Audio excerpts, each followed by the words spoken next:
Hi friends, இப்போ நம்ம பார்க்க போகிறது மல்டிகிரெயின் அடை. இதுக்கு பட்டாணி, கொண்டக்கடலை, மொச்சக்கொட்டை, நிலக்கடலை, கொள்ளு, எள்ளு, பாசிப்பருப்பு அப்படின்னு 9 கிரெயின்ஸ் வச்சு ஊற வச்சுருக்கேன். அதோட 1 கப் அரிசி ஊற வச்சு எடுத்து வச்சுருக்கேன். இது ஊற வச்ச மல்டிகிரெயின்ஸ். அதை அரைக்கணும். மிக்ஸி ஜாரில் அதுக்கேற்ற மாதிரி 4-5 காஞ்ச மிளகா, உங்களுக்கு காரம் வேணால் அதுக்கேற்ற மாதிரி போட்டுங்க. ஃபஸ்ட்டு அரிசியை அரைச்சி எடுத்து கொரன்னு அரைச்சி எடுத்து வச்சுக்கிறேன். அப்புறமா ஊற வச்சிருக்க மல்டிகிரெயின்ஸை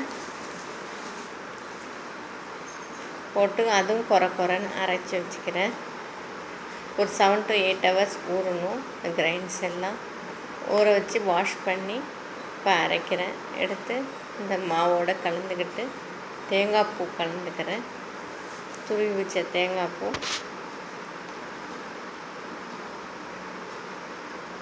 நல்லா கலந்து வச்சுக்கிறேன். உப்பு சேர்த்து அரைச்சிக்கணும்.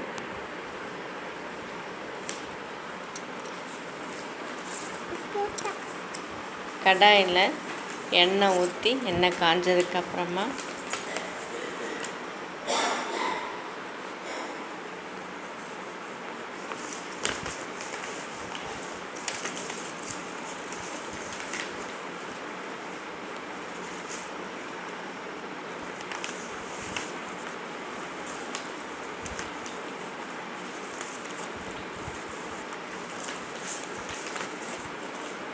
கடுகு, கருவேப்பிலை தாளிச்சிக்கிறேன்.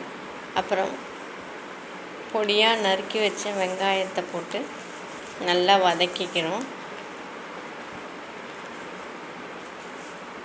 2 வெங்காயம் போட்டு பொடியாக அரைஞ்சி வச்சுருக்கேன், பெரிய வெங்காயம்.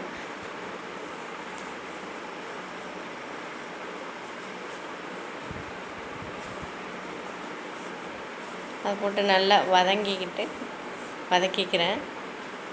அதோட பெருங்காயத்தூள் கொஞ்சம் சேர்த்துக்கிறேன்.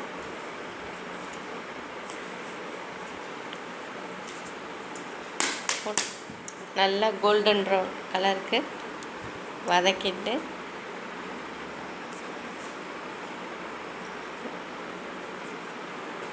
அரைச்சி வச்ச மாவோடு சேர்ந்து கலந்து அடை மாதிரி போட்டுக்கிறேன் தோசைக்கல்லில்.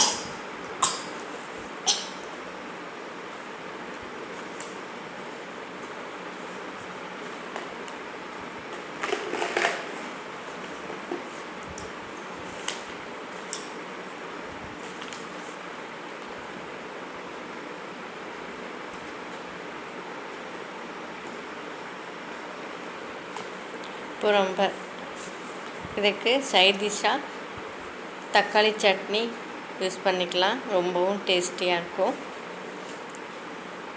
பருப்புக்கு பதிலாக இந்த மல்டிகிரெயின்ஸாக சேர்த்து அரைச்சி யூஸ் பண்ணோம் அப்படின்னா ஹெல்த்தியாகவும் இருக்கும்.